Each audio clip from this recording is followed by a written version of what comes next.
"Why is he staring?" she asked. "You're in his dead wife's seat." She couldn't move. The Duchess of Hartwell's ballroom blazed with the light of 10,000 candles.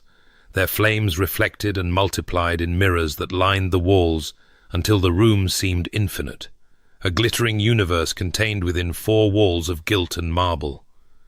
Miss Arabella Thorne stood at its edge, precisely where she preferred to be, and watched the dancers spin past like jeweled planets in their orbits. "You're wool-gathering again." Lady Penhallow's fan tapped Arabella's wrist with the practiced precision of a woman who had spent 40 years wielding social weapons. "Stand up straight. You're not invisible, no matter how much you might wish to be." "I wasn't wool-gathering, Aunt. I was observing." "There's a difference." Arabella straightened her spine nonetheless, though she suspected her aunt's real objection was not her posture, but her expression, that particular quality of detached amusement that Lady Penhallow called off-putting to gentlemen, and Arabella called self-preservation. Observing what, precisely? The wallpaper? The candle wax dripping onto Lord Ashbury's bald spot? Lady Penhallow peered across the room with sudden interest.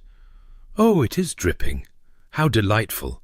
The man's a terrible bore and deserves every inconvenience." "I was observing Miss Patience Whitmore attempting to hide behind her dance card, while pretending she doesn't see Mr. Pemberton approaching for the quadrille." Arabella nodded toward the far corner, where a slender young woman in pale blue was executing a strategic retreat toward the refreshment table. "She's going to collide with the footman carrying the champagne in approximately 3 seconds.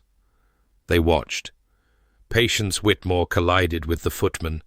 Champagne erupted in a fountain of fizzing catastrophe. Lady Penhallow sighed with a satisfaction that was almost maternal. "Poor child. Her first season is going splendidly, I see. At least she'll be memorable." "Memorably damp." Arabella was already moving, extracting a handkerchief from her reticule. "Excuse me, Aunt. Rescue mission." She crossed the ballroom with the particular efficiency of a woman who had spent 6 years navigating social events in service to others, and reached Patience just as the girl's eyes began to fill with tears. The footman had vanished wisely, and Mr. Pemberton had been intercepted by a determined dowager with an unmarried granddaughter. "Miss Whitmore, what a fortunate accident. I was just coming to find you." Arabella pressed the handkerchief into Patience's trembling hand and positioned herself to block the worst of the stares. "Lady Penhallow was hoping you might sit with us for a moment.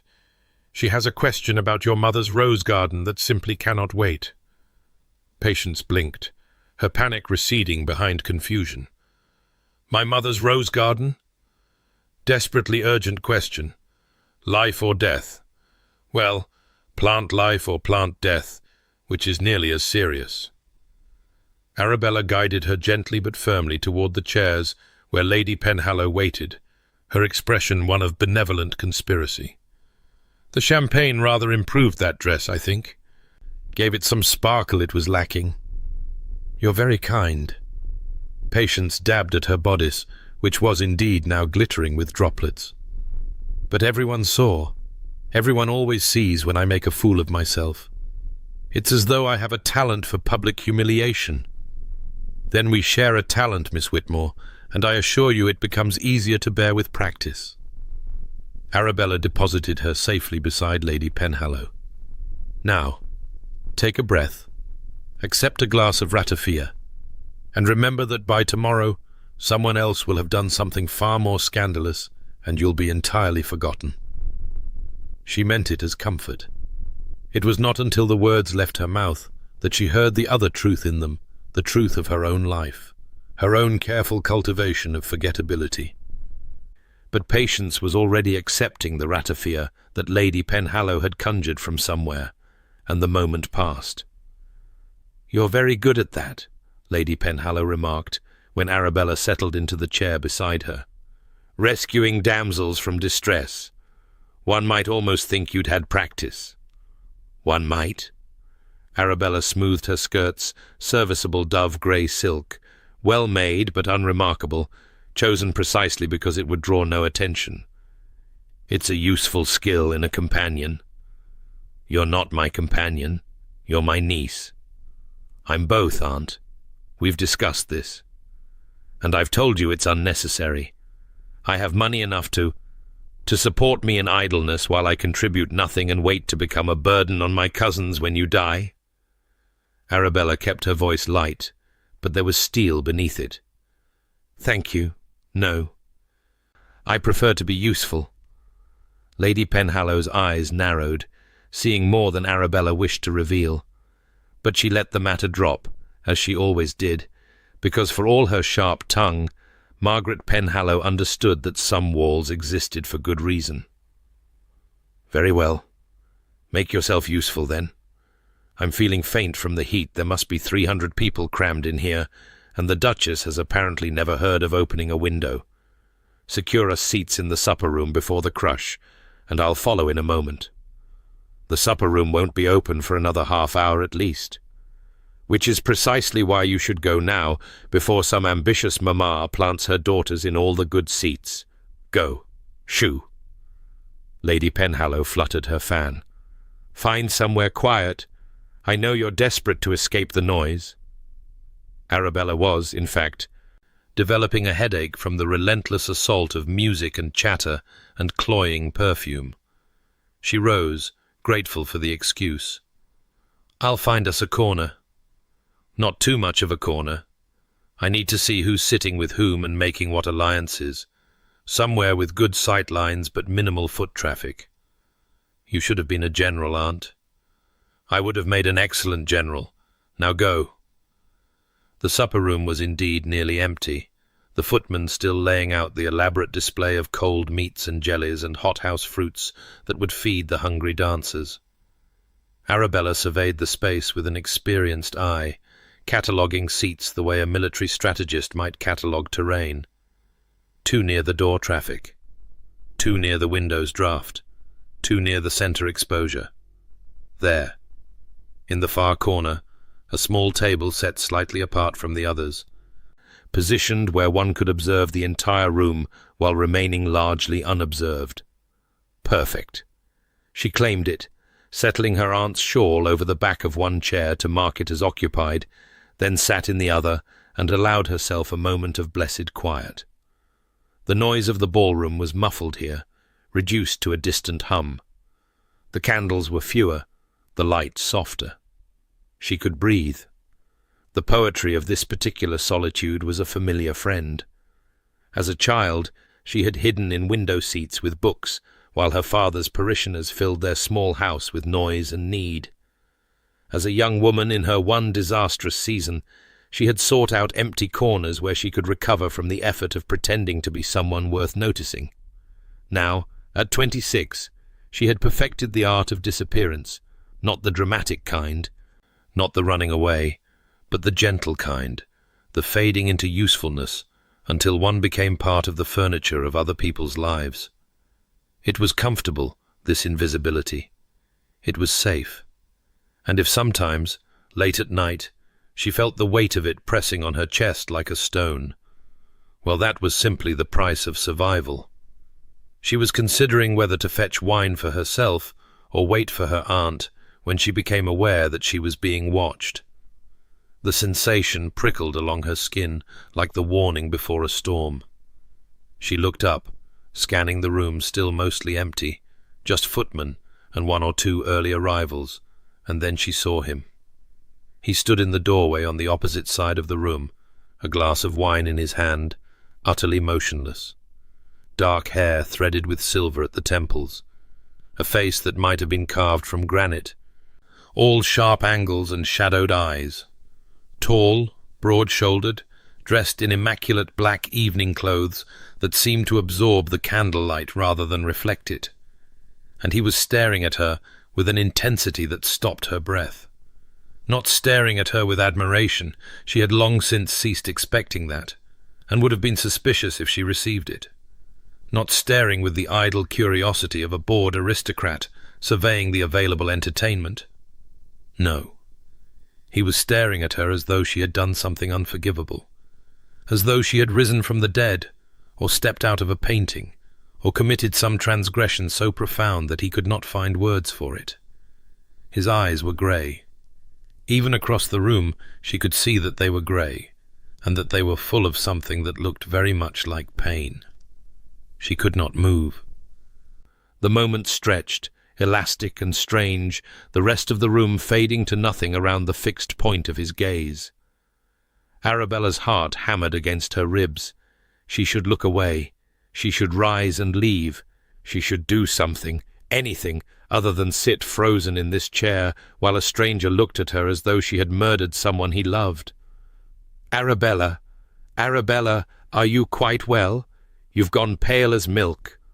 Lady Penhallow's voice broke the spell.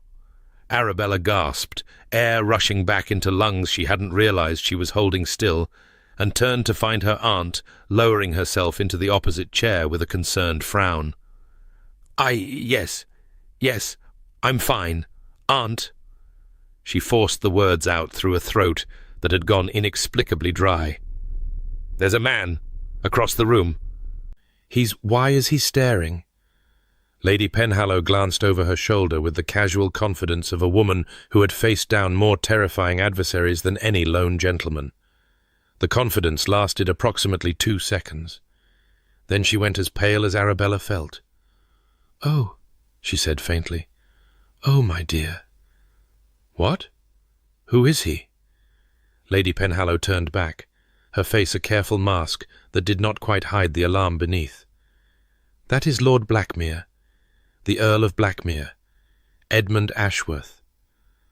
The name meant nothing to Arabella, though the title suggested wealth and consequence. "I don't understand. Why is he looking at me like that? I've never met him. I've never even heard of him." "You're in his dead wife's seat."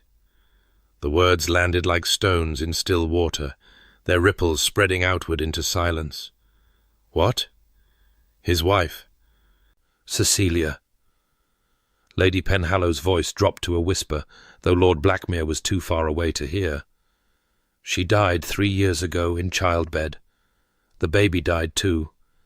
It was a great tragedy. They were a love match, you know, or became one. Everyone envied them." "But what does that have to do with—" "She always sat in that chair.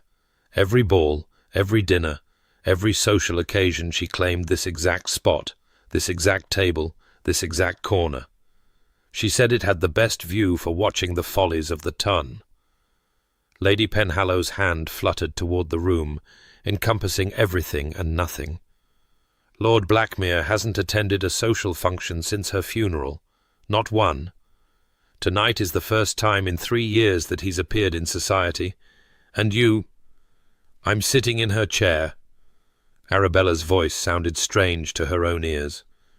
Thin and distant. "I didn't know. How could I have known?" "You couldn't. No one could. But he—" Lady Penhallow risked another glance. "He's still staring. Oh, this is dreadful. We should move. We should find another table." Move. Yes. That was the sensible thing to do. Rise from this chair that belonged to a dead woman. Find another seat, another corner, another place to be invisible. Simple. Easy. The obvious solution. Arabella could not make her body obey. It was not stubbornness that held her in place, nor defiance. It was something else entirely, something she could not name, a strange paralysis that seemed to emanate from those grey eyes still fixed upon her, pinning her like a butterfly to a board. She felt caught in amber, suspended in a moment that had somehow slipped outside of time. She looked at him again, unable to help herself. He had not moved. His glass of wine remained untouched in his hand, the liquid dark as blood in the candlelight. His face was expressionless now, the initial shock smoothed into something harder, colder, but his eyes burned with a grief so profound that Arabella felt it in her own chest, an echo of loss answering loss across the crowded room. She knew that grief. She had felt it herself 6 years ago, when her mother died and her failed suitor retreated, and her entire world collapsed into ash and duty. She had buried it deep, built walls around it, convinced herself it was healed. But seeing it raw and unhidden in a stranger's gaze was like looking into a mirror she had forgotten existed. "Arabella," Lady Penhallow's voice was urgent now, worried. "We really must—" Lord Blackmere moved. It was abrupt, almost violent, a sharp turn of his shoulders, a rigid stride carrying him out of the supper-room through the far door. The glass of wine remained behind, abandoned on a nearby table, a dark pool spreading from where his departure had jostled it. Gone. He was gone. The strange spell broke, and Arabella could breathe again, could move again, could think again. "Well," Lady Penhallow's fan snapped open, fluttering vigorously. That was... I should go after him. Apologize. Apologize for what? Sitting in a chair? Don't be absurd." But Lady Penhallow's voice lacked its usual crispness. "It's not your fault, my dear. How could you have known?" "I couldn't have. But still—" Arabella stared at the door through which he had vanished, feeling oddly bereft.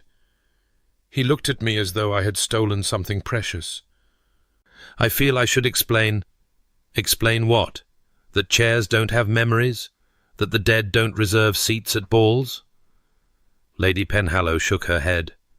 "Leave it, Arabella. Lord Blackmere is— well, society calls him the Ghost Earl. He haunts his estate in Yorkshire and refuses all invitations, all company. This was his first appearance in 3 years, and you saw how that ended. He's not a man seeking conversation or comfort. He's a man seeking solitude, and I suggest we give it to him." It was sensible advice, practical advice, the kind of advice Arabella had built her life upon. She should take it. She spent the rest of the evening trying. The ball continued in its glittering course, couples dancing, champagne flowing, scandals brewing in shadowed alcoves. Arabella performed her duties, fetching refreshments, making small talk, rescuing Patience Whitmore from 2 more minor disasters and one determined fortune hunter who had apparently not received the memorandum about her modest dowry. She smiled and nodded and said all the right things in all the right places. But some part of her remained in that corner table, still caught in the amber of a stranger's grief. She dreamed of grey eyes that night, and woke with tears on her cheeks that she could not explain. The morning brought weak sunlight and strong tea, both of which Arabella consumed while pretending to read a novel she had already finished twice. Lady Penhallow had declared herself in need of rest, and would not emerge from her chambers until noon at the earliest, which left Arabella alone with her thoughts in the comfortable chaos of her aunt's morning-room. She should not be thinking about Lord Blackmere. She should not be wondering about his wife Cecilia, her name had been, what a lovely name, or about the love match that everyone had envied, or about the baby who had died with its mother 3 years ago. These were not her tragedies. They had nothing to do with her. She was merely a spinster companion who had accidentally sat in the wrong chair, a minor character in someone else's grief. And yet, the novel remained unread. The tea grew cold. Arabella stared out the window at the grey London morning, and remembered the way Lord Blackmere's eyes had burned with something she recognized, something she had spent 6 years pretending she did not feel. "Miss Thorne?" The housekeeper's voice interrupted her reverie. "Lady Penhallow requests your assistance. She needs to review the invitations for the coming week." Duty called. Arabella rose, grateful for the distraction, and spent the next 2 hours sorting through the staggering volume of gilt-edged cards that demanded Lady Penhallow's social attention. There were balls and dinners and musicales and garden parties, an endless parade of events requiring careful consideration: who was hosting, who would be attending, what political or matrimonial implications lurked beneath each seemingly innocent invitation. "The Hartwell house party," Lady Penhallow said, tapping one card against her palm. 2 weeks in the country, and the guest list is impeccable. I promised Lady Whitmore I would chaperone young Patience. The girl needs someone sensible to guide her, and her mother is about as useful as a chocolate teapot. I didn't realize you were such close friends with Lady Whitmore. I'm her godmother, and I take my duties seriously when I remember them. Unfortunately, Lady Penhallow frowned. I've been feeling poorly, Arabella. Nothing serious, just the season is exhausting, and I'm not as young as I pretend to be. The doctor has recommended rest. Arabella's attention sharpened. Aunt, if you're unwell... I said it's nothing serious. Don't fuss. But I cannot possibly manage a 2-week house party in my current state, which means I need you to go in my stead. Me? You're my niece and my companion. You're perfectly respectable, if unfashionable, and you've already demonstrated an ability to rescue Miss Whitmore from catastrophe. Lady Penhallow smiled slightly. Consider it a promotion. I'm not... Arabella stopped, reorganizing her objections. I haven't been properly introduced to the Duke and Duchess. I would be an imposition. And Patience deserves a chaperone with more social standing than a vicar's daughter who works for her keep. Patience deserves a chaperone who will actually pay attention to her instead of gossiping in corners, which is precisely what I would do if I went. Lady Penhallow waved away further protest. I've already written to Lady Whitmore. It's arranged. You leave in 4 days. 4 days. A 2-week house party at one of the finest estates in England, surrounded by aristocrats and social climbers and eligible young men whom Arabella would be expected to help Patience navigate. It was exactly the kind of situation she had spent 6 years avoiding. Too much exposure, too many opportunities for her careful invisibility to crack. I don't... Arabella. Lady Penhallow's voice softened unexpectedly. When was the last time you did anything for yourself? Not for me, not for Patience, not for anyone else, just for yourself. The question struck somewhere deep, in a place Arabella kept carefully locked. That's not I don't need. Everyone needs. Even saints need. And you are far too sensible to be a saint. Lady Penhallow reached out and took her hand, a rare gesture of physical affection. Go to the house party. Watch the young people flutter about. Walk in the gardens. Read in the library. Be something other than useful for a fortnight. You might find it suits you. It wouldn't. Arabella knew it wouldn't. She had tried once to be more than useful, to be wanted, to be loved, to be the center of someone's attention rather than its periphery. That experiment had ended in public humiliation and private devastation, and she had learned her lesson well. But Lady Penhallow's eyes were tired, and her hand was thinner than Arabella remembered, and the word no stuck in her throat. All right, she heard herself say. I'll go. Lady Penhallow smiled, satisfied, and returned to her invitations. The matter was settled. Arabella told herself the strange flutter in her chest was anxiety about the upcoming social ordeal. It was not, could not be, hope. 2 days later, she encountered Lord Blackmere in a bookshop. Hatchard's was crowded with the usual mix of blue stockings and browsers, the air thick with the scent of paper and leather and possibility. Arabella had come seeking a new novel for the journey to Hartwell Manor, something engaging enough to survive 2 weeks of awkward dinners and uncomfortable silences. She had worked her way through the fiction section and was reaching for a volume of poetry on a high shelf when another hand closed over the same spine. She looked up. Grey eyes met brown. Time stopped. Miss Thorne. He remembered her name. She had not told him her name. How could she have?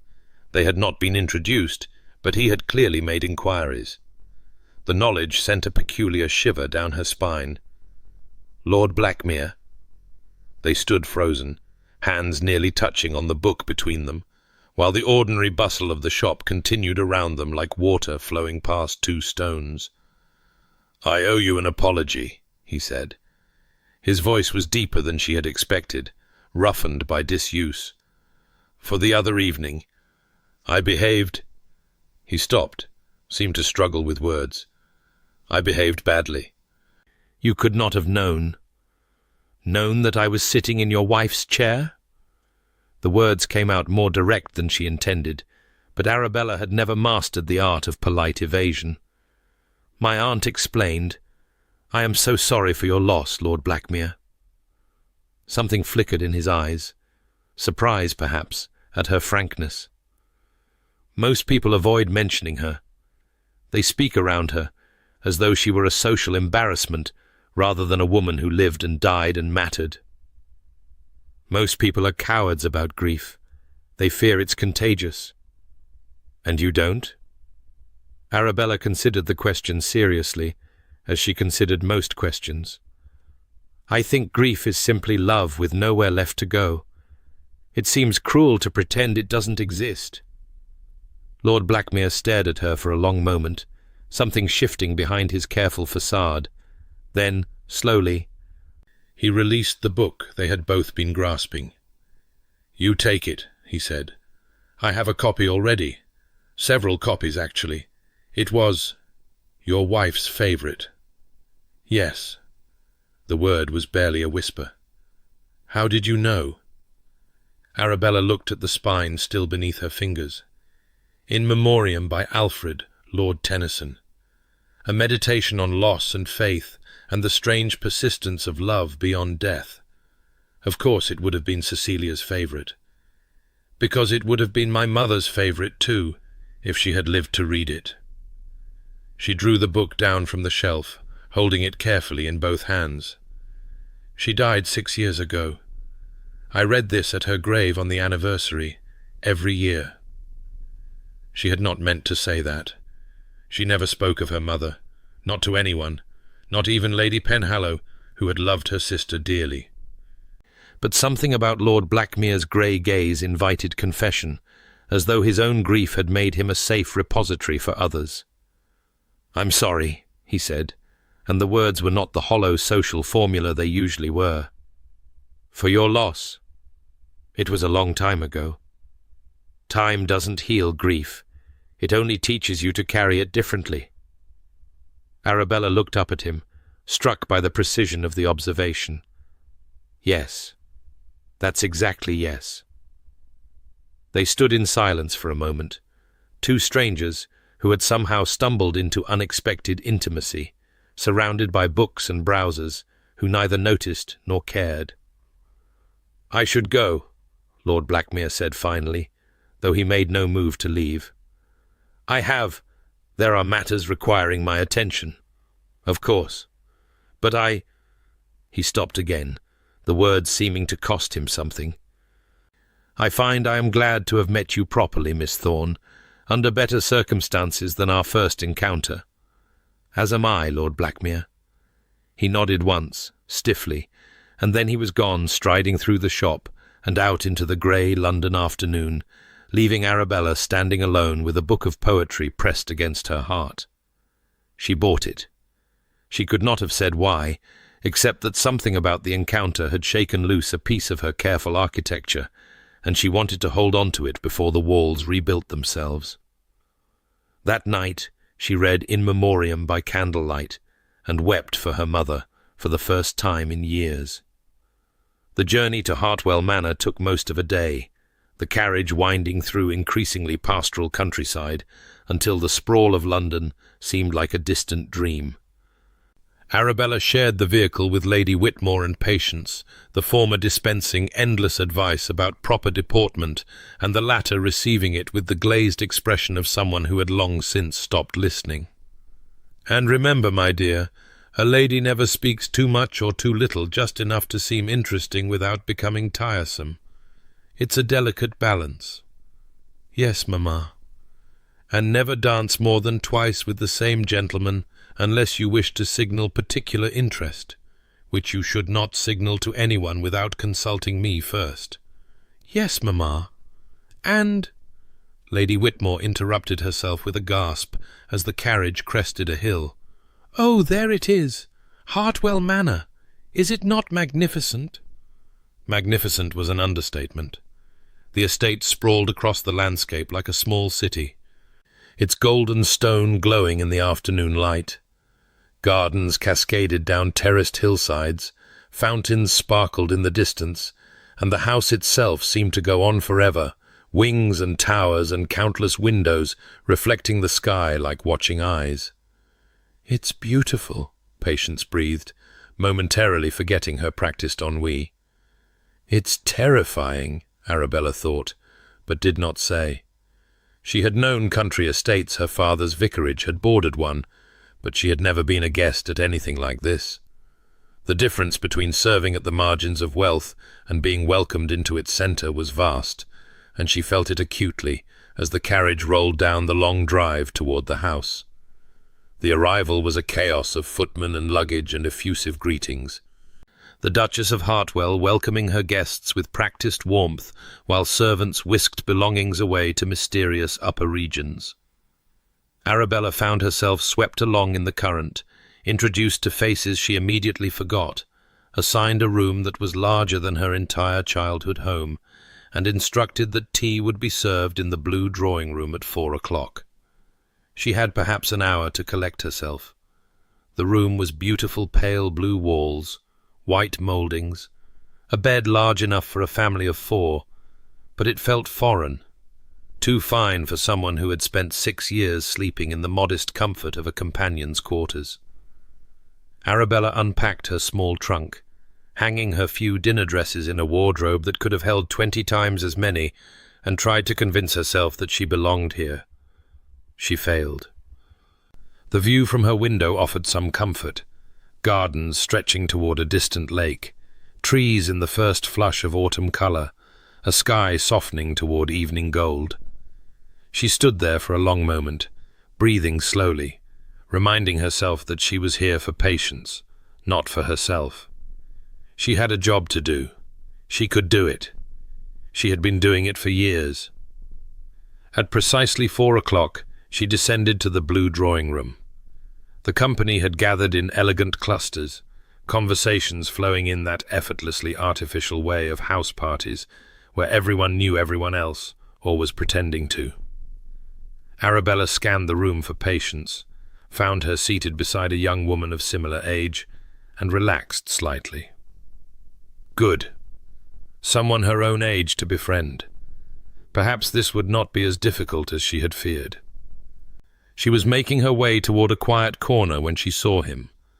Lord Blackmere stood by the window, a teacup in his hand that he was not drinking from, his dark figure stark against the golden afternoon light. He was speaking, or rather, being spoken to by a woman with his same grey eyes and a determined expression that suggested she was not accustomed to being ignored. His sister, Arabella realized. She had heard gossip on the journey. Lady Whitmore was a reliable source of social intelligence about Lord Blackmere's sister, Lady Whitfield, who had married the Duke of Hartwell's younger brother and had been desperately trying to coax her widowed brother back into society for years. Apparently, she had finally succeeded. Arabella should have looked away, should have continued to her corner, should have made herself invisible as she had perfected over years of practice.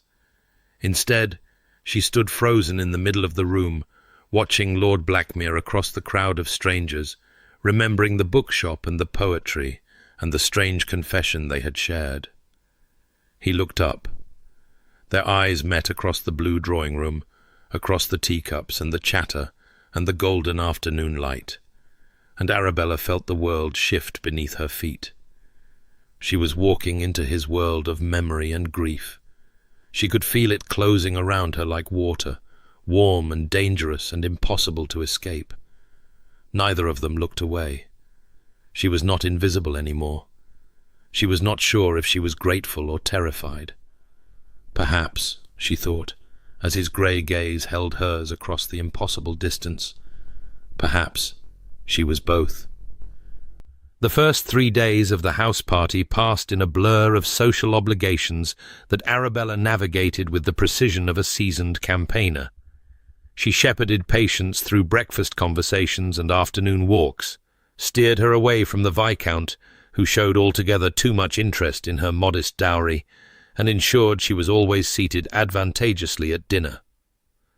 It was exhausting work, made more exhausting by the constant awareness that somewhere in every room, every garden, every corridor, Lord Blackmere might appear. He did appear, frequently, with an inevitability that began to feel less like coincidence and more like fate conspiring against her careful equilibrium. She found him in the library on her second morning, when she had risen early specifically to enjoy the solitude before the other guests emerged. He was already there, standing at the window with a book open in his hands, but his eyes fixed on the gardens beyond, and he turned at her entrance with an expression that suggested he was equally surprised and not surprised at all. "Miss Thorne, you're an early riser." "Old habits." She hesitated at the threshold, acutely aware that they were alone, that propriety demanded she leave, that every sensible instinct she possessed was screaming at her to retreat. "I didn't mean to disturb you." "You're not disturbing me." He closed the book. She could not see the title and set it aside. "I find I don't sleep well in strange houses. Too many memories in the walls." "You've stayed here before?" "With—" She stopped, the name catching in her throat. "With Cecilia?" "Yes. Several times." He said it simply, without the careful avoidance that usually surrounded the mention of the dead. She loved this library, said it was the only room in the house that didn't try too hard to impress. Arabella looked around at the towering shelves, the comfortable leather chairs, the morning light streaming through tall windows. I can see what she meant. It feels honest somehow. Books don't pretend to be anything other than what they are. Neither do you. The observation startled her.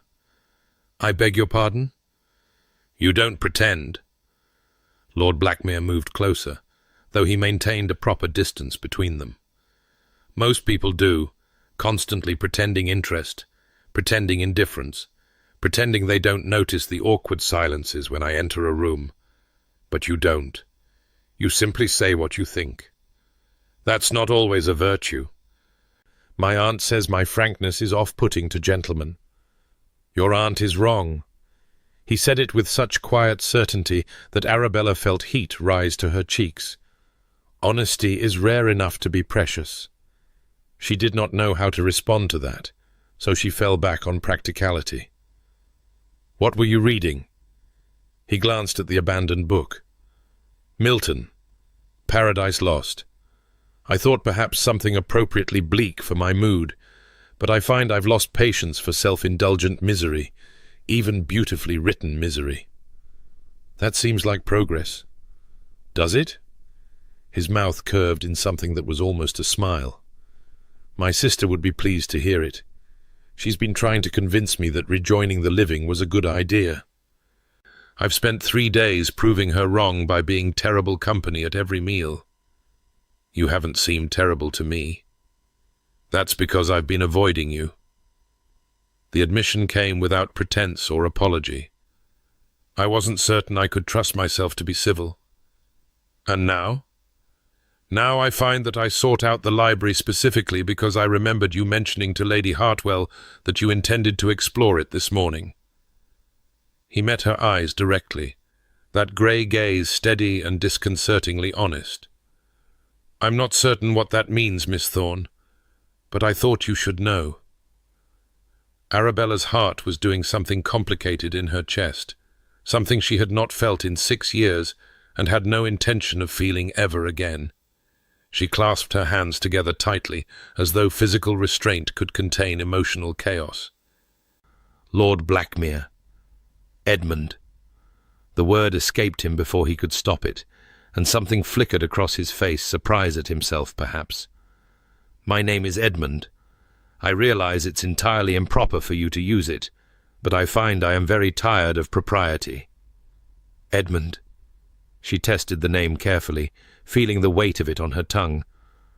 I don't know what you want from me." "Neither do I." He laughed, a rough sound that held more bewilderment than humor. I came to this house party because my sister threatened to stop speaking to me if I refused one more invitation. I expected to be miserable. I expected to spend a fortnight counting the hours until I could return to Yorkshire and my comfortable solitude. I did not expect—" He stopped. The silence stretched between them, heavy with words unsaid. "You did not expect what?" Arabella heard herself ask, though she knew she should not. "You." He said it simply, as though it explained everything. Perhaps it did. "I did not expect you." The clock on the mantelpiece chimed the hour, breaking whatever spell had held them suspended in confession.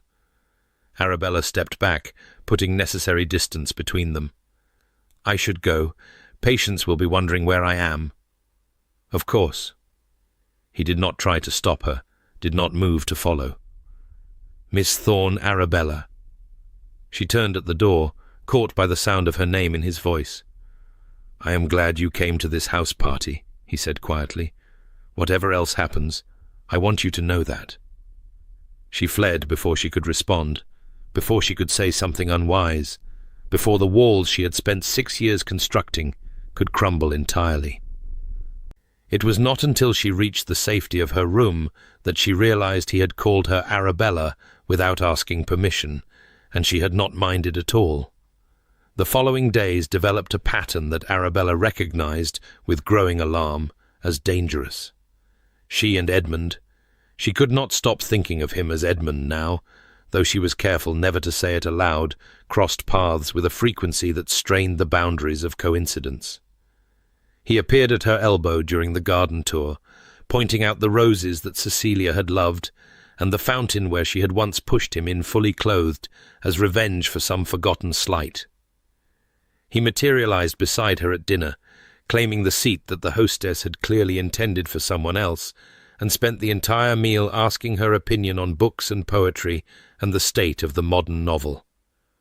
He sought her out during the musicale, settling into the chair beside hers just as Miss Patterson began a technically proficient but emotionally vacant performance on the pianoforte. "She plays as though the notes have personally offended her," he murmured, low enough that only Arabella could hear. "Be kind. She's nervous." "I'm not being unkind, merely observational. There's a difference." "Is there?" She kept her eyes fixed on Miss Patterson's rigid shoulders. "The observed might disagree. The observed can't hear me. Only you can." He shifted slightly, his arm brushing against hers in a way that might have been accidental, but almost certainly wasn't. "Have you noticed that we keep finding ourselves in the same corners?" "I had noticed." "Yes." "Does it bother you?" The honest answer was complicated, too complicated for a whispered conversation during a musicale, too complicated for a woman who had sworn off complication years ago. "It should bother me." "But it doesn't?" She finally turned to look at him, finding his grey eyes waiting for hers with an intensity that made her breath catch. "I don't know what it does. I'm not certain I have a word for it." "Nor I." His voice was barely audible now, a rumble she felt more than heard. "But I find I'm not inclined to stop seeking you out, regardless of whether there's a word for why." Miss Patterson finished her piece to polite applause, and the moment dissolved into the general shuffle of guests rising and rearranging themselves. Edmund stood, offered Arabella his hand to help her up, and held it for precisely 2 seconds longer than propriety allowed. She thought about that touch for the rest of the evening. On the 5th day, it rained. The house party, designed around outdoor amusements, descended into restless chaos as 30 guests found themselves confined to the manor's admittedly spacious but suddenly claustrophobic interior. Patience was quickly absorbed into a group of young ladies practicing watercolours in the morning room. Arabella, relieved of immediate supervisory duties, found herself at loose ends. She returned to the library, half expecting and wholly hoping to find it empty. Edmund was there, of course. He stood by the fire, staring into the flames, and did not look up when she entered. "I was wondering when you'd come. I didn't know I was expected." "Neither did I. And yet here we are." He finally turned, and she saw that his face was drawn, shadows beneath his eyes that hadn't been there the day before. "It's the anniversary today." Arabella didn't need to ask what anniversary. She moved into the room, closing the door behind her without considering the impropriety, and came to stand beside him at the fire. 3 years, he said quietly. 3 years since I received the letter that told me she was dead. 3 years since I stopped living and merely started existing. Tell me about her. The request surprised him. She could see it in the slight widening of his eyes, the momentary stillness before he spoke. Most people avoid the subject entirely, as though grief is contagious and speaking of the dead might summon them. I think the dead want to be spoken of. I think they want to be remembered. Arabella settled into the chair nearest the fire, tucking her feet beneath her in a way that would have horrified her aunt. Tell me about Cecilia. Not the tragedy, the woman. Edmund was silent for a long moment, and she thought perhaps she had asked too much, presumed too far. But then he sat down in the chair opposite hers, and something in his face shifted, not softening exactly, but opening. She was impossible, he said, and the word was wrapped in such affection that Arabella felt her throat tighten. Stubborn, opinionated, entirely uninterested in doing anything the way society expected her to do it. She rearranged the furniture in every room she entered, literally sometimes, but metaphorically always. She couldn't leave anything alone. That sounds exhausting. It was. It was also wonderful. He leaned back in his chair, his eyes distant with memory. Our marriage was arranged. Our fathers were old friends. The estates were conveniently adjacent. It all made perfect sense on paper. I was 24, and she was 19, and we resented each other thoroughly for the first 2 years. Resented? She thought I was cold and arrogant. I thought she was flighty and tiresome. We were both wrong and both right, in the way that young people usually are. He smiled, a real smile that transformed his austere features. And then, somewhere in the 3rd year, something changed. I stopped trying to manage her. She stopped trying to provoke me. We started actually talking, actually seeing each other. And I discovered that the impossible woman I'd married was also brilliant and brave and far kinder than she pretended to be. Arabella watched him speak, watched the way his face came alive with remembered love, and felt something crack open in her chest. Not jealousy, she had no right to jealousy, and Cecilia sounded like a woman worth loving. But something else, something that ached. When did you fall in love with her? I'm not certain I can pinpoint a single moment. It happened gradually, and then all at once, like waking up one morning and realizing you can't remember what it felt like to sleep. He looked at her then, his grey eyes dark with old pain. She told me she was pregnant the same week I realized I loved her. I had wasted years keeping her at arm's length, and by the time I let her in, we had only months left. That's not your fault. Isn't it? The words were bitter, serrated. I could have loved her from the start. I could have given her 3 years of happiness instead of 2 years of cold formality and 6 months of belated devotion. She deserved better than what I gave her. She knew you loved her in the end. Surely that counts for something. She wrote me a letter. Edmund's voice dropped to barely a whisper. In her last days, when the physicians were warning me to prepare for the worst, she wrote me a letter. I didn't receive it until after she was gone. The housekeeper found it in her writing desk and gave it to me at the funeral. Arabella waited, sensing that he needed to tell this, but might not be able to if she pushed. She said she was happy. She said the past 6 months had been worth all the lonely years that came before. She said... He stopped, his throat working. She said she forgave me for everything, and that she hoped I would eventually forgive myself. And have you? No. The word was absolute, unflinching. I don't know how. Every time I think I might be ready to move forward, I remember all the time I wasted, and I convince myself that I don't deserve anything more than this half-life of grief and guilt. Arabella rose from her chair without conscious decision, crossed the small distance between them, and knelt beside his chair. It was wildly improper. She did not care. Edmund. She waited until he looked at her, until those grey eyes met hers with all their shadows and depths. Love doesn't kill. Life is fragile, and sometimes it breaks in ways we cannot predict or prevent. You did not cause Cecilia's death by loving her too late. You did not use up some finite resource of happiness. All you did was love a woman who loved you back, and lose her to something neither of you could control. You make it sound simple.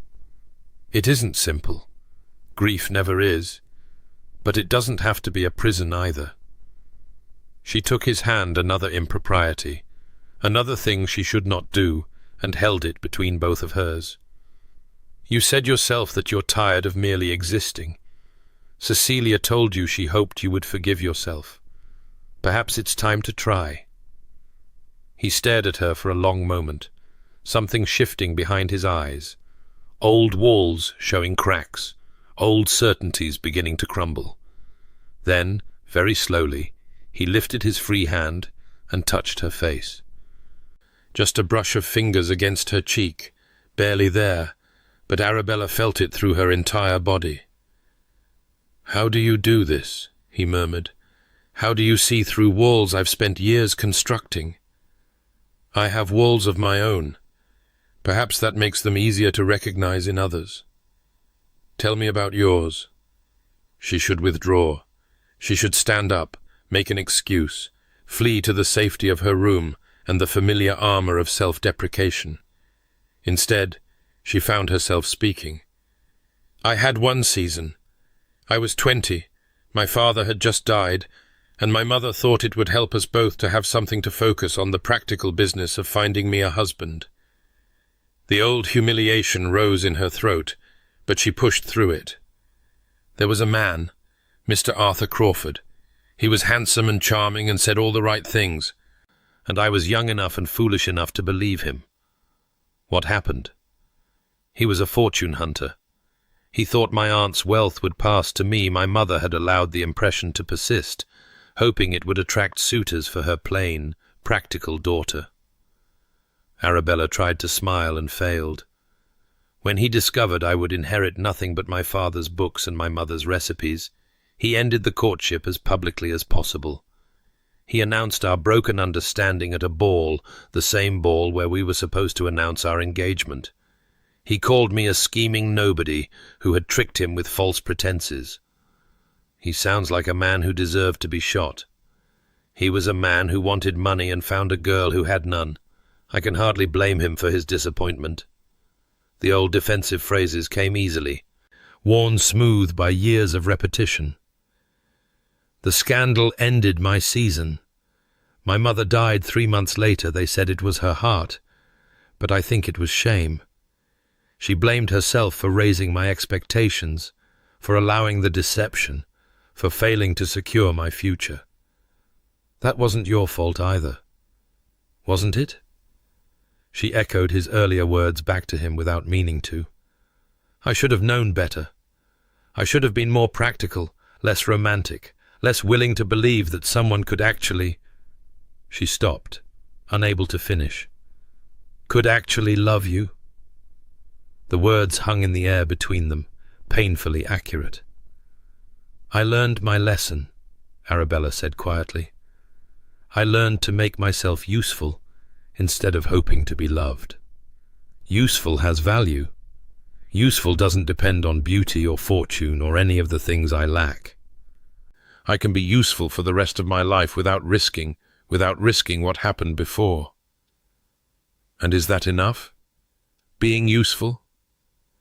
She looked at him, at this man who had lost so much and still somehow found his way back to something approaching life, and felt her carefully constructed walls tremble. "It has to be enough. It's all I have. No. His hand tightened around hers. No, Arabella, it isn't. You have this wit that cuts through pretense, this honesty that makes me feel like I can breathe for the first time in years, this warmth that you hide behind self-deprecation, because some worthless fortune hunter made you believe you don't deserve. Don't. The word came out sharper than she intended. Please don't say things you don't mean. I mean every word. He leaned forward, his face close to hers, his grey eyes blazing with something she was afraid to name. Do you know what I see when I look at you? Not a plain spinster, not a useful companion, not any of the diminishing things you call yourself. I see a woman who noticed my grief instead of avoiding it. A woman who asked about my wife instead of pretending she never existed. A woman who has been hiding from love the same way I have, just with different walls. Arabella's vision blurred with tears she refused to shed. You don't know me. Then let me learn. His hand came up to cup her face, gentle as a prayer. Let me see behind your walls the way you've seen behind mine. Let me... A sharp knock at the library door shattered the moment. They sprang apart, Arabella rising hastily to her feet, Edmund standing so abruptly he nearly knocked over his chair. By the time the door opened to reveal Lady Whitfield's curious face, they were standing at a respectable distance, the very picture of propriety. "Edmund, there you are. I've been searching everywhere." Lady Whitfield's eyes flickered between them with an expression that suggested she suspected far more than she was seeing. "And Miss Thorne, how unexpected." Miss Thorne and I were discussing literature. Edmund's voice was perfectly controlled, perfectly aristocratic, perfectly empty. She has an impressive knowledge of poetry. How fascinating. The word dripped with skepticism.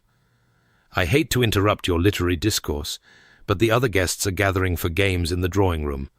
Your presence has been specifically requested. Of course. He moved toward the door, then paused, glancing back at Arabella with an expression that made her heart stutter. "Miss Thorne, perhaps we could continue our discussion another time." "Perhaps." She kept her voice steady through sheer force of will. "Good afternoon, Lord Blackmere. Lady Whitfield."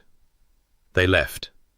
Arabella sank back into her chair and pressed her hands to her burning cheeks, trying to make sense of what had just happened. She failed entirely.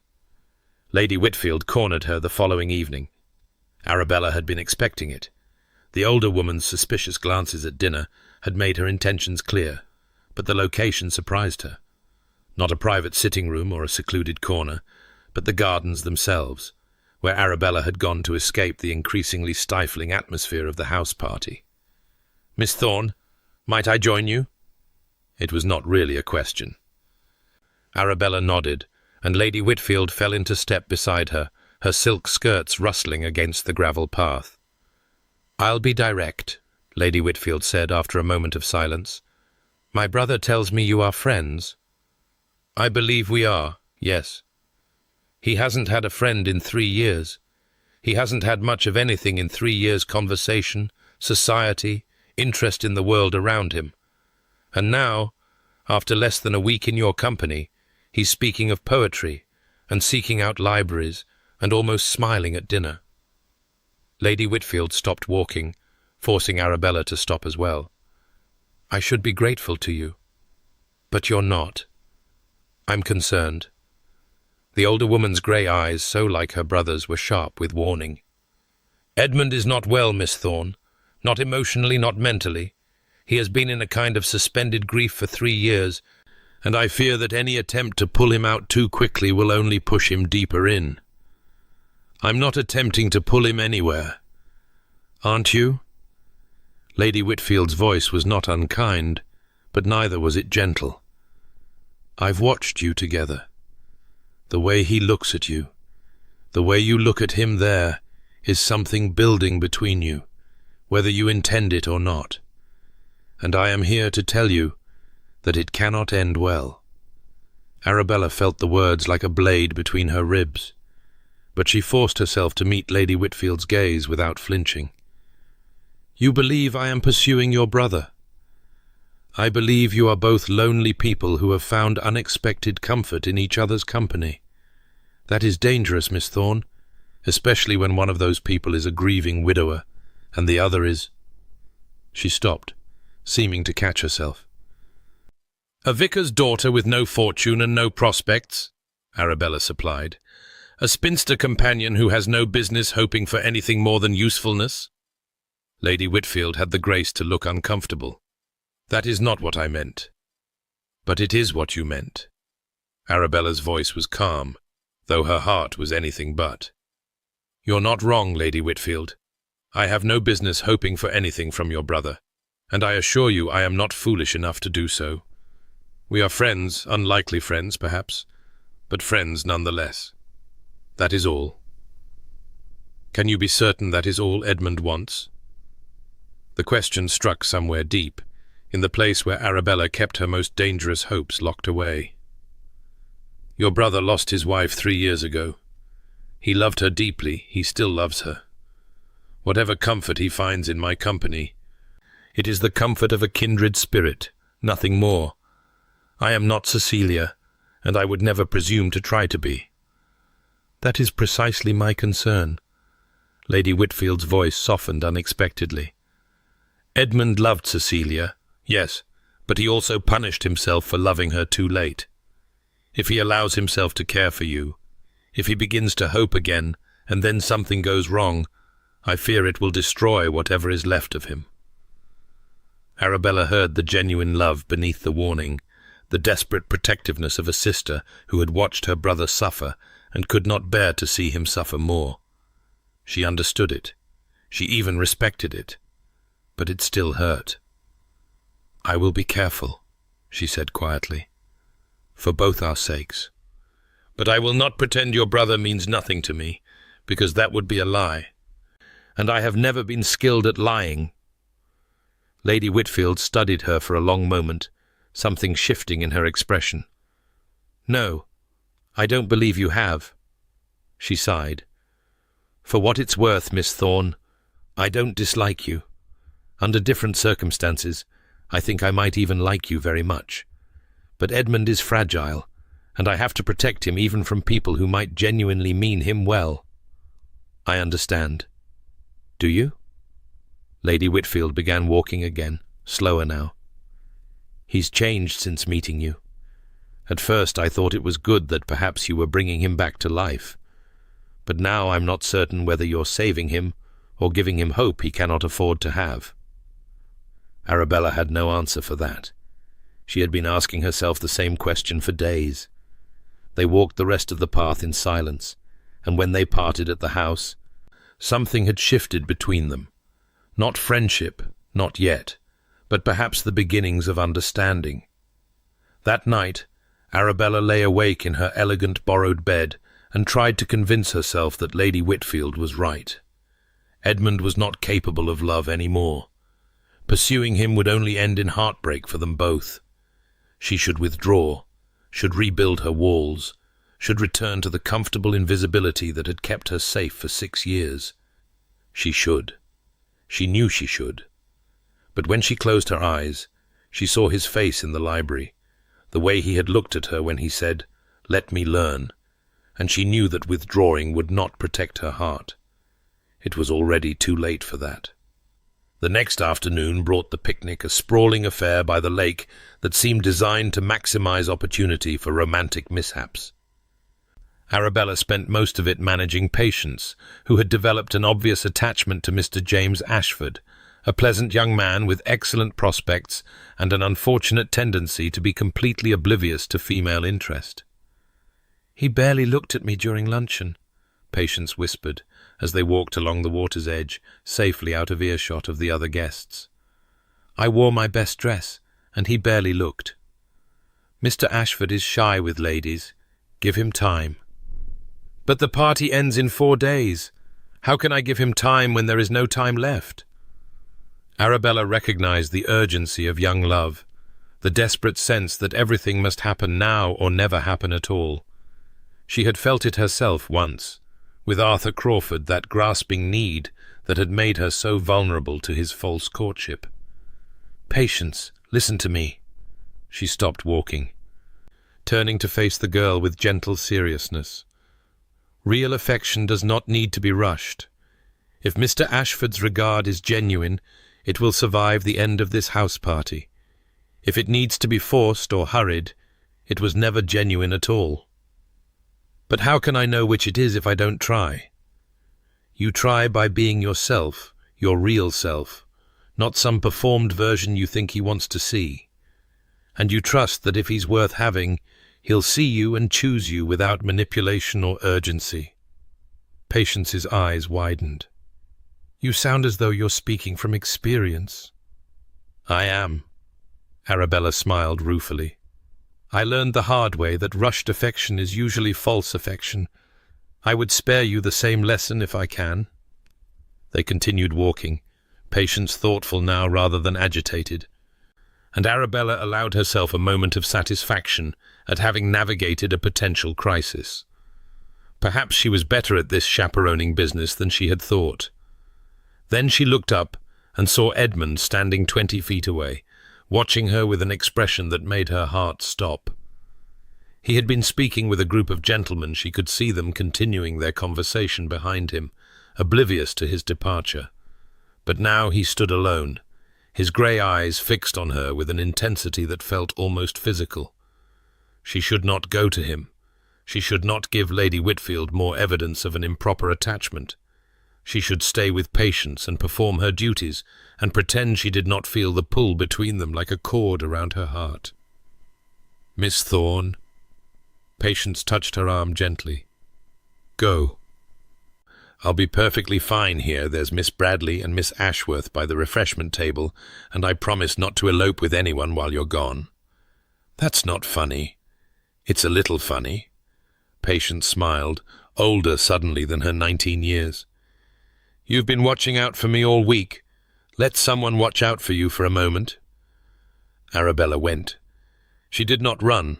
That would have been unseemly, but she walked faster than was strictly appropriate, crossing the soft grass until she stood before Edmund in the golden afternoon light. "You were watching me." "I'm always watching you." He said it simply, without embarrassment. "I find I can't look anywhere else when you're in the room." "Your sister spoke to me last night." "I know. She told me." His jaw tightened. "She told me she warned you away from me." "Told you I'm not capable of love anymore." "She's worried about you." "She's wrong." He took her hand right there in the open, where anyone could see, and held it as though it were something precious. "She's wrong, Arabella, and I've spent the entire night trying to find the words to tell you so. Edmund, I've been a coward. I've been using my grief as a fortress, keeping everyone out so that I can never be hurt again. But the truth is that I've been hurting all along, alone in my fortress with nothing but guilt and regret for company." His fingers tightened around hers. "You changed that. You made me want to live again, when I had resigned myself to mere existence." Her heart was pounding so hard she was certain he could hear it. "You barely know me." "I know enough.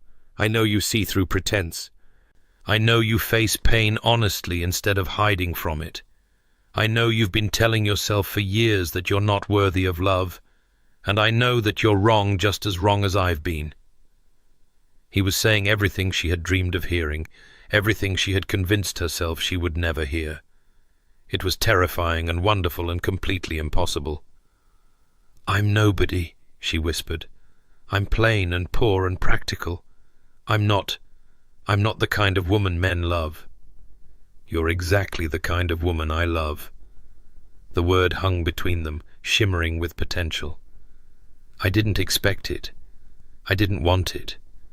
But it happened anyway, somewhere between the bookshop and the library, and all the stolen moments between. I love you, Arabella Thorne, and I'm done pretending otherwise." She should say something. Should respond to this declaration that had turned her world inside out. but her throat had closed around tears she refused to shed, and all she could do was stare at him while her heart broke open in the most terrifying way. "Edmund, Lord Blackmere, Miss Thorne," a voice called from across the lawn. Lady Hartwell, waving them toward the gathering group. "We're about to have the croquet tournament. Do join us." The moment shattered. Edmund released her hand, his expression shifting into social neutrality with a speed that spoke of long practice.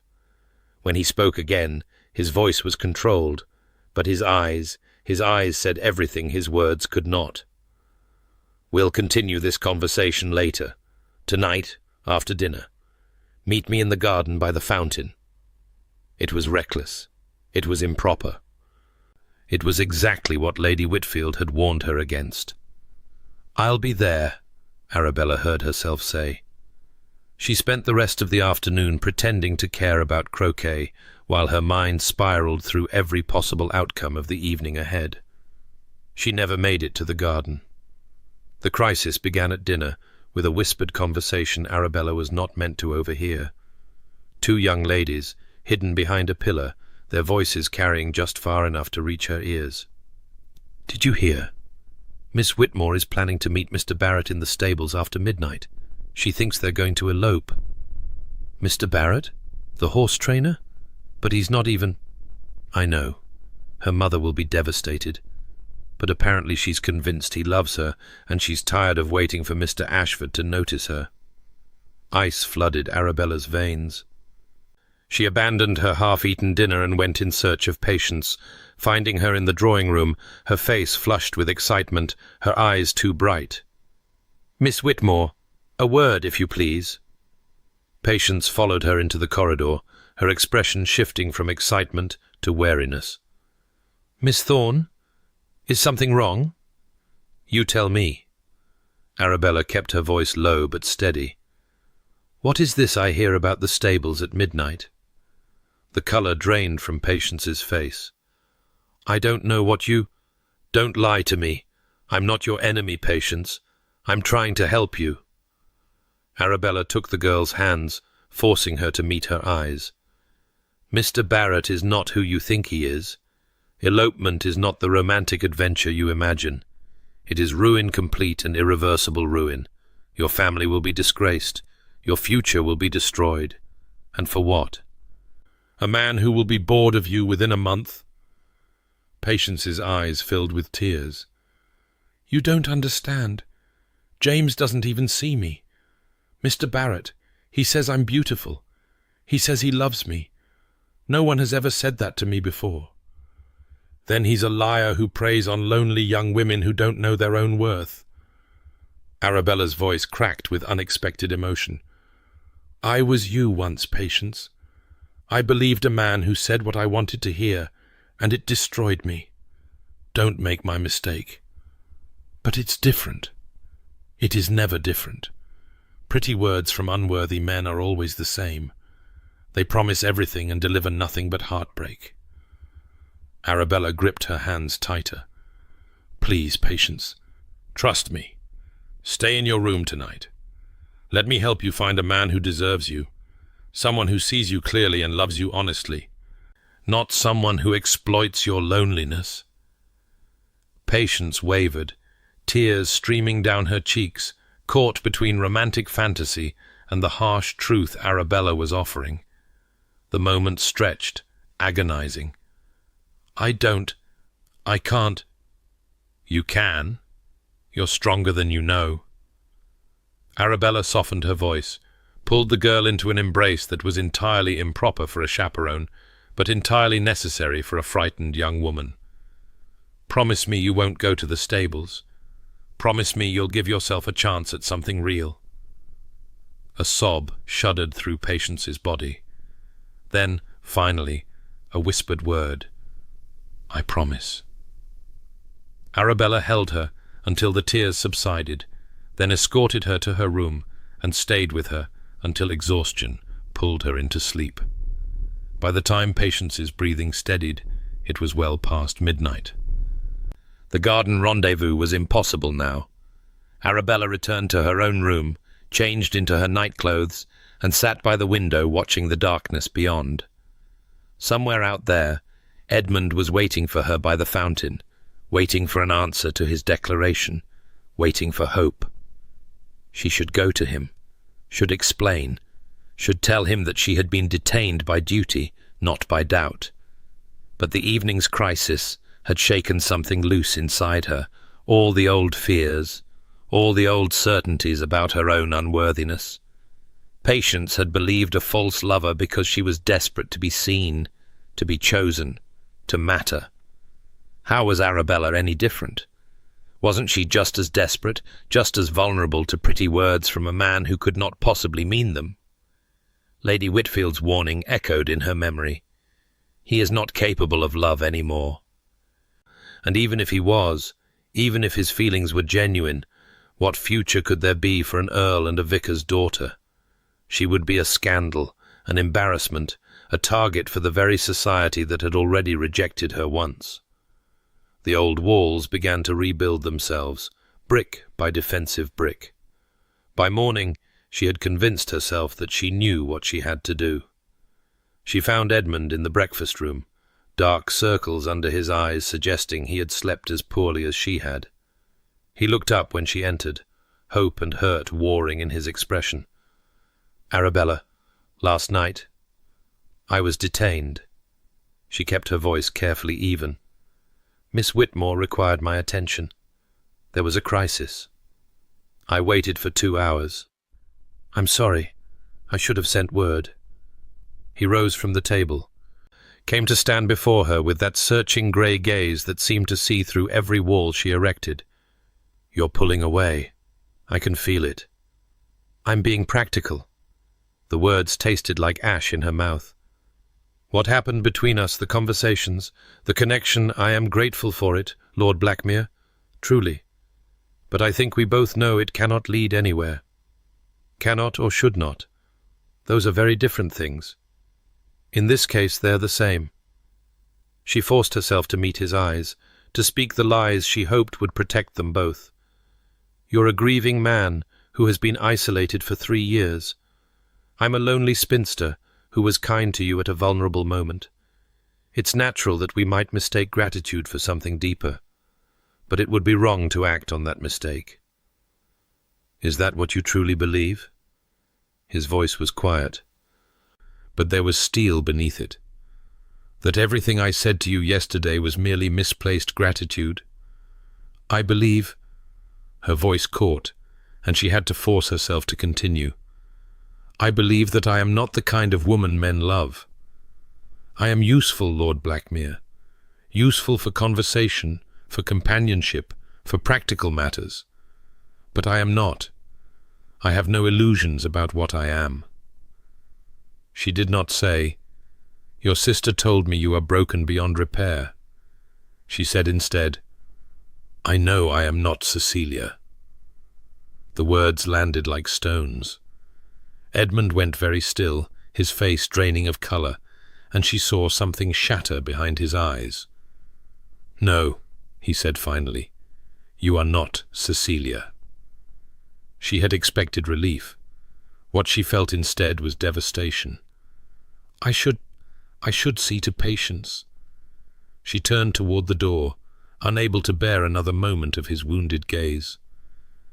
"Arabella." She stopped, but did not turn around. "I thought you were different. I thought you faced truth honestly instead of hiding from it." His voice was cold now, the warmth of the past week frozen over. "I see I was mistaken." She left without responding, because there was nothing she could say that would not reveal how completely her heart was breaking. That night, she lay awake in her borrowed bed, staring at the ceiling, and wondered if she had just made the worst mistake of her life. In the room across the corridor, Edmund did the same. 2 days remained in the house party, and neither of them knew how to survive them. The final days of the house party passed in a blur of strained silences and careful avoidances. Arabella threw herself into her duties with patience, supervising every moment, filling every hour with activity so there was no space left for thought. She organized walks and watercolors and whist. She chaperoned tirelessly. She smiled until her face ached with the effort. She did not look at Edmund across crowded rooms. She did not seek him out in libraries or gardens.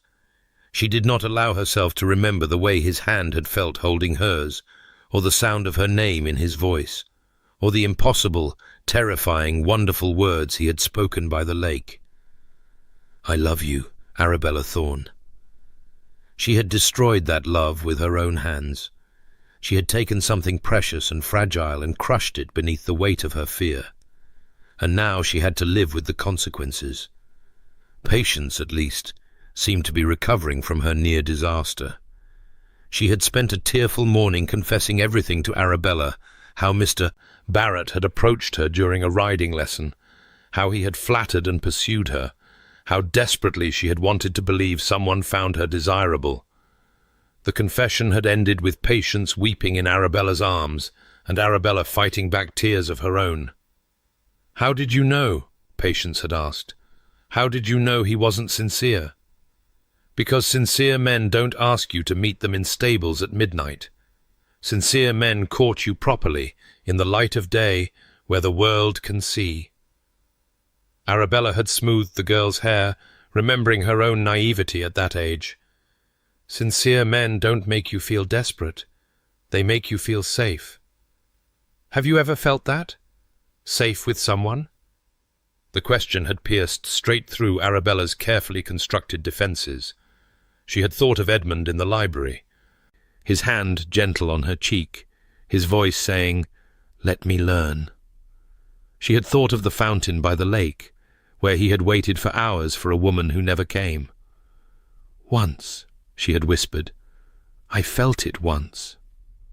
Now, on the morning of the final full day before the guests departed, Arabella found herself alone in her room, with a headache building behind her eyes, and a heaviness in her chest that no amount of practical activity could shift.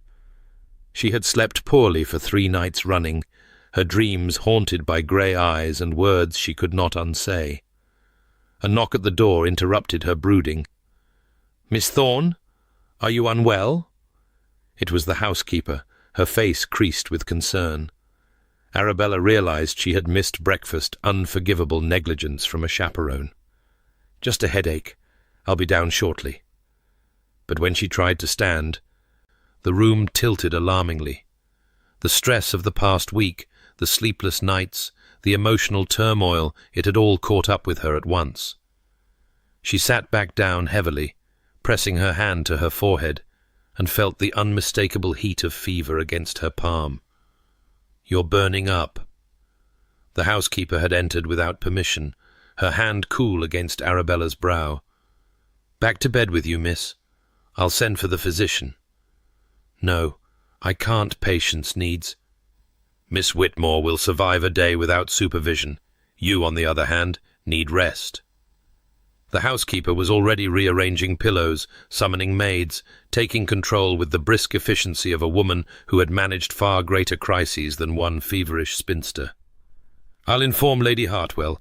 You're to stay in bed until the physician clears you." Arabella wanted to protest, but her body had other ideas. The moment her head touched the pillow, exhaustion claimed her, pulling her down into a dark and dreamless sleep. She woke to late afternoon light and a strange awareness that she was not alone.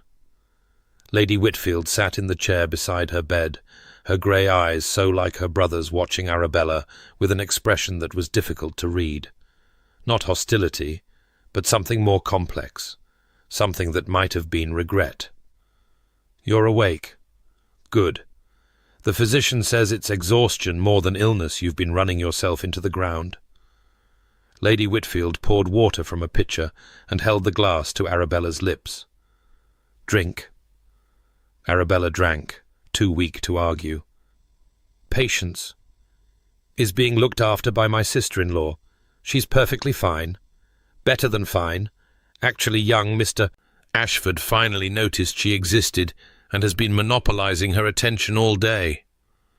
Relief washed through Arabella, followed immediately by guilt. I should have been there. You should have been taking care of yourself. Lady Whitfield set down the glass and folded her hands in her lap. Miss Thorne Arabella, I owe you an apology. The use of her Christian name startled Arabella almost as much as the words themselves. I don't understand. I told you that Edmund was not capable of love anymore. I told you that pursuing him would end in heartbreak. Lady Whitfield's voice was quiet but steady. I was wrong. I was so frightened of seeing him hurt again that I tried to prevent him from feeling anything at all. I convinced myself that protection meant isolation, that safety meant solitude. But watching him these past 2 days, watching the way he avoids looking at you while his eyes seek you out in every room, I realized that I did not protect him from heartbreak. I simply ensured that when it came, it would be my fault instead of yours. Arabella's throat tightened. It wasn't your fault. I made my own choice. Did you? Or did you make the choice I pushed you toward? Lady Whitfield met her eyes with uncomfortable directness. I told you Edmund was broken beyond repair, but you were the first person in 3 years to make him want to be repaired, and I ruined it because I was afraid. You were trying to protect your brother. I was trying to protect myself from watching him suffer again. There's a difference. Lady Whitfield rose from her chair and moved toward the window, her back straight with the effort of confession. He's been pacing the corridor outside your room since this morning. The servants are talking about it, the ghost Earl, haunting the hallway like his name suggests. He's terrified you're seriously ill. He's been asking for updates every hour. Arabella's heart stuttered. He what? He loves you. Lady Whitfield turned back to face her, her expression raw with something that looked almost like hope. Whatever you said to him in the breakfast room, whatever walls you tried to rebuild between you, it didn't work. He loves you still. And I think, if you were honest with yourself, you might admit that you love him too. The words cracked open something Arabella had been trying desperately to keep sealed. Tears spilled down her cheeks before she could stop them, hot and humiliating, and utterly beyond her control. It doesn't matter what I feel. I'm nobody, a vicar's daughter with no fortune, no connections, no... You're the woman my brother loves. That makes you somebody. Lady Whitfield crossed the room and took Arabella's hand in hers, the same gesture Arabella had used with Edmund in the library a lifetime ago. I was wrong to warn you away. I was wrong about everything. And I am asking you, if it's not too late, to let him in. To let yourself be loved. To stop hiding behind walls that only make you both miserable. Arabella wanted to believe her. Wanted to trust that this wasn't simply another setup for heartbreak. Another chance to hope, only to have that hope crushed. But she had spent so many years protecting herself, and the walls felt safer than the terrifying vulnerability of lowering them. I don't know how, she whispered. I don't know how to stop being afraid. Neither does Edmund, but he's willing to try for you. Lady Whitfield squeezed her hand. The question is whether you're willing to try for him. Before Arabella could answer, there was a commotion in the corridor outside, raised voices, the sound of someone pushing past objections. Then the door burst open, and Edmund stood in the threshold, his hair dishevelled, his cravat askew, his grey eyes wild with worry. They said you collapsed. They said you had a fever. I had to... He stopped, seeming to see Lady Whitfield for the first time. Margaret, what are you doing here? Apologising. Lady Whitfield released Arabella's hand and moved toward the door. Something I should have done days ago, and something I suspect you need to do as well. She slipped past him into the corridor, pulling the door closed behind her. Edmund stood frozen for a moment, staring at Arabella in the bed with an expression of such raw vulnerability that it broke her heart all over again. You're ill. Exhausted, according to the physician. Not dying. I didn't know that. I only knew you had collapsed, and that I hadn't spoken to you in 2 days, and that the last words between us were—" He stopped, his voice cracking. "I thought you were going to die without knowing." "Edmund." She said his name without thinking, and something in his face shifted at the sound of it. "You said I should not call you that. I said many things I didn't mean. I was frightened." He moved closer, hesitant as a wild animal approaching something that might hurt it. "Frightened of what?" "Of wanting too much, of hoping for something I couldn't have, of opening my heart and having it broken again." The tears were falling freely now, and she no longer had the strength to stop them. "I told myself that you couldn't possibly love me, that you were simply lonely and confused, and that I was convenient. I told myself that I was doing us both a kindness by pushing you away. It wasn't a kindness." He sat on the edge of the bed, close enough to touch but not touching. "It was agony, for both of us. I know. I'm sorry. I'm so sorry, Edmund." "Don't be sorry." His hand finally reached for hers, his fingers warm and solid around her own. "Just tell me the truth. Do you love me?" The question hung in the air between them, heavy with consequence. Arabella knew that whatever she said next would determine everything, not just this moment, but all the moments to come. She could retreat into safety, into the familiar walls that had protected her for so long, or she could step forward into the terrifying unknown of being truly seen, truly known, truly loved. She thought of her mother, who had died believing her daughter would never find happiness. She thought of Patience, who had nearly thrown away her future because she was desperate to be loved.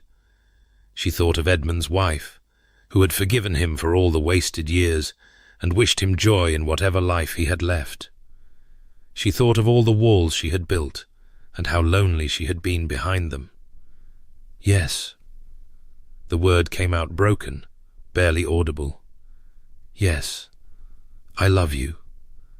I think I've loved you since the bookshop, since you told me that time doesn't heal grief, it only teaches you to carry it differently. I've been carrying mine alone for so long, and when I met you, I thought maybe I wouldn't have to carry it alone anymore. But I was so frightened of hoping for that. I was so certain it would be taken away." Edmund made a sound that was half laugh, half sob. I know exactly how that feels." He lifted her hand to his lips, pressing a kiss against her knuckles. "I spent 3 years convinced that loving anyone again would be a betrayal of Cecilia's memory. Then I met you, and I realized that the real betrayal would be refusing to live when she had wished me joy with her dying breath. Your sister said, my sister was wrong and terrified, and doing her best to protect me from my own heart." He smiled ruefully. "She meant well. She usually does, even when she's being insufferably controlling. She apologized. That must have cost her dearly. She hates apologizing almost as much as she hates being wrong." Edmund's thumb traced circles on the back of her hand, the touch gentle and grounding. "Arabella, I need you to understand something. You said you are not Cecilia. You're right, you're not. And I don't want you to be." The words struck somewhere deep, in a wound she hadn't known was still raw. "What I had with Cecilia was precious, and I will carry it with me always. But what I feel for you is not a replacement or a substitute. It's something entirely new." He leaned closer, his grey eyes holding hers with an intensity that made her breath catch. "I love your frankness, your courage, your refusal to pretend. I love the way you see through walls that I thought were impenetrable. I love that you asked about my wife instead of avoiding her, that you made me speak of grief instead of hiding from it. You didn't try to fix me or rescue me. You simply saw me, all of me, The broken parts and the healing parts, and you stayed anyway. I didn't stay. I ran away. You're here now. That's what matters." He brought her hand to his chest, pressing it flat against his heart. She could feel it beating beneath her palm, strong and steady. "Stay now. Stop running. Let me love you the way you deserve to be loved, openly, honestly, for the rest of our lives." "Edmund." She was crying again, but these tears were different, not grief or fear, but something closer to joy. "I'm still nobody. Society will never. Society can go hang." He said it with such vehemence that she laughed through her tears. "I've spent 3 years hiding from society, and I've discovered I don't miss it at all. What I miss is connection. What I miss is being known. What I miss is love." His free hand came up to cup her face, his thumb brushing away her tears. "You are not nobody, Arabella Thorne. You are the woman I love. You are the woman who brought me back to life when I thought I would never feel anything again. And I am asking you, begging you to marry me." The word hung in the air, glittering with possibility. "Marry you? Be my wife. Be the Countess of Blackmere. Be the woman who sits beside me at breakfast and argues with me about poetry and forces me out of my comfortable isolation whenever I retreat too far." His voice was rough with emotion. "I have wasted years already. I will not waste another day. Say yes, Arabella. Let me spend the rest of my life making certain you know you are worthy of love." She looked at him, this man who had seemed so cold and remote when she first saw him, this man whose grief had frozen him in amber, this man who was now offering her everything she had never dared to hope for. She thought of all the reasons she should refuse. She thought of all the walls she had built. And then she thought of how tired she was of building walls. "Yes." The word was barely a whisper, but Edmund heard it. His face transformed with joy, not the polished social expression he wore in public, but something raw and real and beautiful. He leaned forward and kissed her, gentle at first, and then deeper, and Arabella felt something shift inside her, some final wall crumbling into dust. When they finally broke apart, both breathless, Edmund rested his forehead against hers. "I should let you rest. The physician said—" "The physician can wait." She pulled him closer, refusing to let go. "Stay with me, just for a while." He stayed. He stretched out beside her on the narrow bed, propriety be damned, and held her while she drifted in and out of sleep. When she woke, he was still there, his grey eyes watching her with an expression of such tenderness that it made her heart ache. "I love you," she said, testing the words, finding them easier to speak than she had imagined. "I know." He kissed her forehead. "I love you too. I will tell you every day until you believe it." "That might take a while." "I have the rest of my life. We have the rest of our lives." He smiled, and it was the most beautiful thing she had ever seen. "We should probably tell my sister. She's going to be insufferably smug about this." Arabella laughed a real laugh, free and unguarded, the kind she hadn't allowed herself in years. "She did rather engineer this. She'll never let us forget it. We'll be hearing about it at Christmas dinners for the next 3 decades. I can live with that." Arabella reached up to touch his face, marveling that she was allowed to do so. "I can live with anything, as long as you're there." Edmund turned his head to press a kiss into her palm. "Then let's begin. Together." The wedding took place 1 month later, in the small stone church near Blackmere Manor. It was not fashionable, no grand cathedral, no crushing crowd of society witnesses, no elaborate display of wealth and consequence. Instead, there were flowers from the estate gardens, music from the village organist, and a guest list that included only those who truly mattered. Lady Penhallow cried happy tears throughout the ceremony, dabbing at her eyes with a handkerchief while loudly insisting that she had known this would happen all along. Patience Whitmore served as a bridesmaid, her own romantic prospects considerably brightened by the attention of Mr. James Ashford, who had travelled all the way from London expressly to see her again. Lady Whitfield sat in the front pew with her husband, looking insufferably smug, exactly as Edmund had predicted, but also genuinely happy in a way that made Arabella forgive her everything. Edmund stood at the altar in his finest coat, his grey eyes soft with love, and when Arabella walked toward him down the aisle, she felt the last of her walls crumble into dust. The vicar spoke the ancient words. They made their vows. Edmund slid a ring onto her finger, a delicate band of gold that had belonged to his grandmother, and Arabella realized with sudden, overwhelming clarity that she had never felt so certain of anything in her life. "I now pronounce you man and wife." Edmund kissed her, and the congregation applauded, and Arabella discovered that joy was not a thing she had imagined. It was real, and it was hers, and she was never letting it go.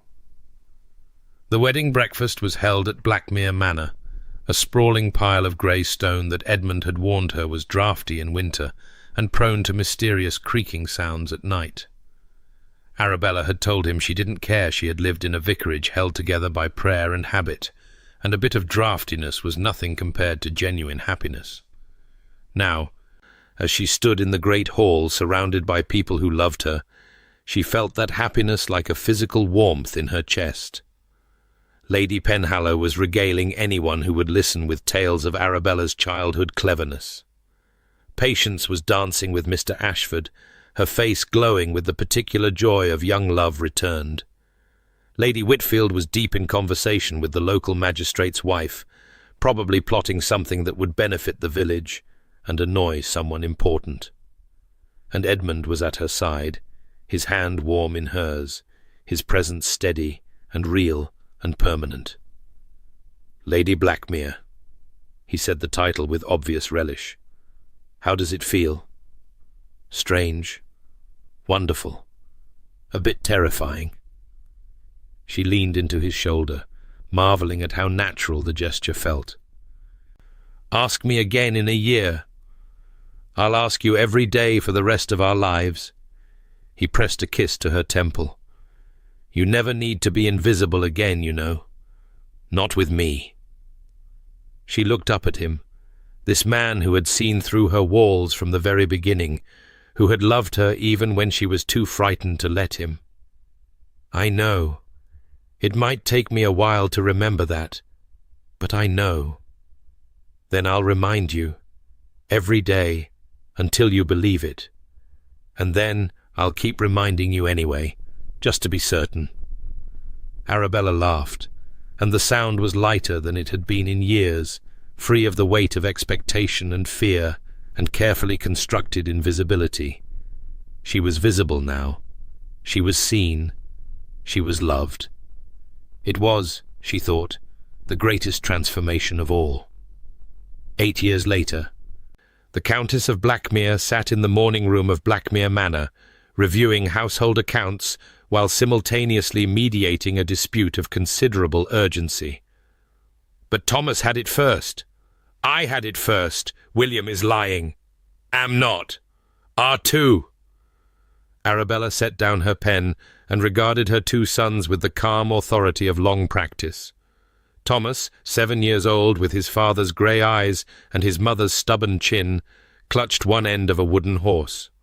William, 5 years old, with brown eyes and an unfortunate tendency toward dramatics, clutched the other end. "Gentlemen, we do not call each other liars." She kept her voice steady despite the urge to laugh. "Thomas, did you have the horse first?" "Yes, but I put it down to get a biscuit, and then he took it." "I didn't take it, I found it." "William, if Thomas put it down for only a moment, it was still his. But he wasn't playing with it." The door opened, mercifully interrupting the circular argument. Edmund entered, still wearing his riding coat, his dark hair windswept from his morning rounds of the estate. 8 years of marriage had done nothing to diminish the way Arabella's heart lifted at the sight of him. If anything, it made the lifting sweeter, weighted with shared history and accumulated joy. "Papa!" Both boys abandoned their dispute to launch themselves at their father, the wooden horse forgotten on the floor. Edmund caught them easily, swinging William up onto his hip, while Thomas clung to his other side. "What's all this noise? I could hear you from the stables." "William stole my horse. Thomas called me a liar. Both of you sound like you need fresh air. Go find Nurse and tell her I said you could have an extra hour in the garden before lessons." The boys scrambled off with the speed of children granted unexpected freedom. Edmund watched them go, then turned to his wife with an expression of exaggerated exhaustion. "They get this from you." "The stubbornness, perhaps. The dramatics are entirely your contribution." "I am never dramatic."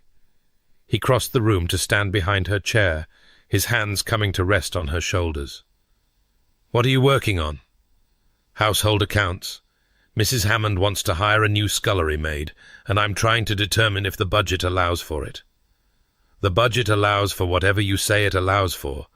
You've tripled our household efficiency since we married." "Flattery."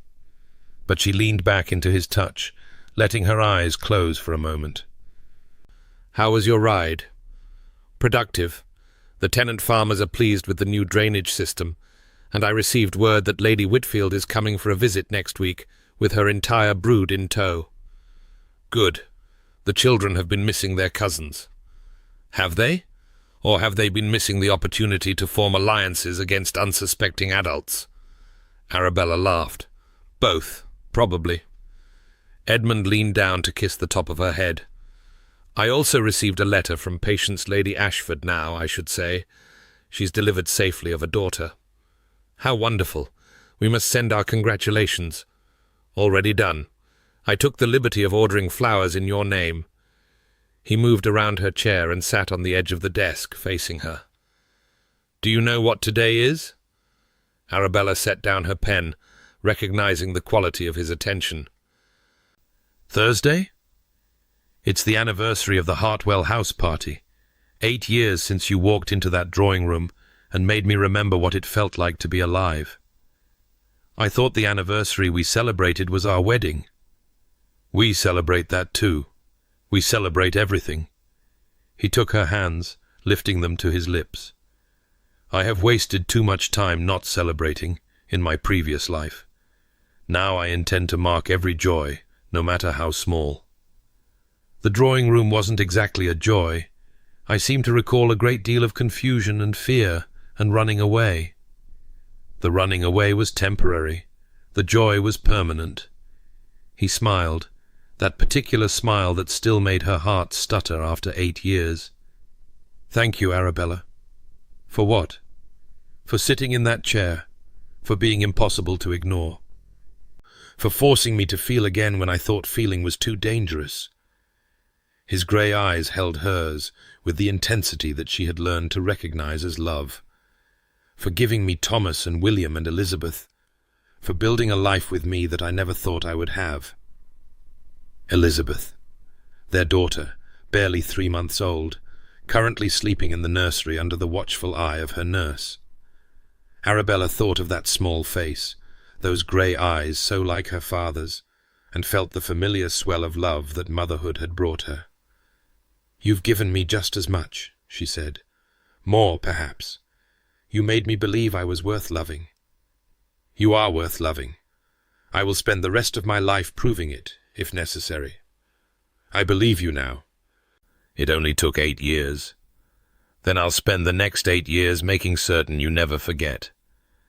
He kissed her then, properly, in the way that still made her feel like the nervous spinster who had stumbled into his grief and found something unexpected on the other side. When they broke apart, she was breathless and laughing, and he was looking at her as though she were the most precious thing in the world. "There's a ball tonight," he said. "The Duchess of Hartwell's annual autumn gathering. I thought we might attend." "You hate balls." "I hate most balls. This one has sentimental significance."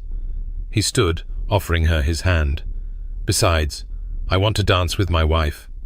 I want to show everyone in London that the ghost Earl has been thoroughly exorcised by the love of a remarkable woman."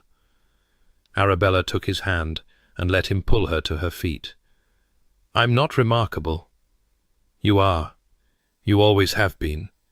You simply needed someone to see it."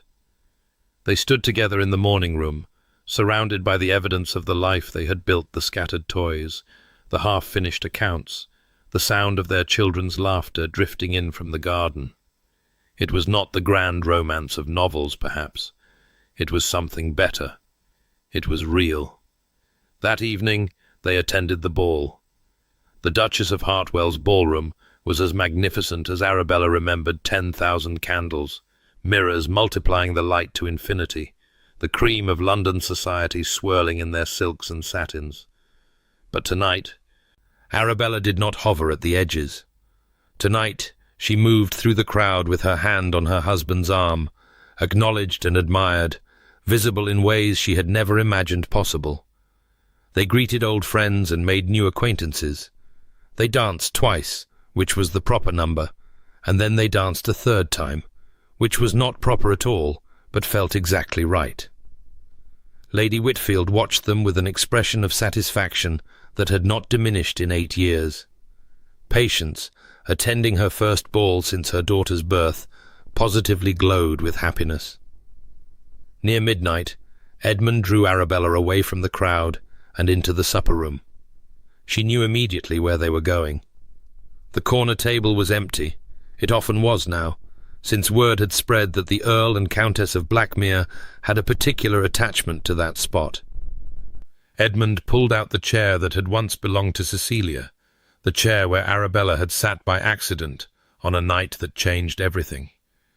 "Sit with me?" Arabella shook her head. "No, that chair belongs to the past." Edmund's smile widened. "I was hoping you would say that." He led her to a different table in the center of the room, surrounded by light and laughter and life. They sat together, close enough that their shoulders touched, watching the glittering crowd with the particular contentment of people who had found what they were looking for. "Why are you staring?" Arabella asked, catching his grey gaze fixed on her face. "Because I can. Because you're here. Because you're mine."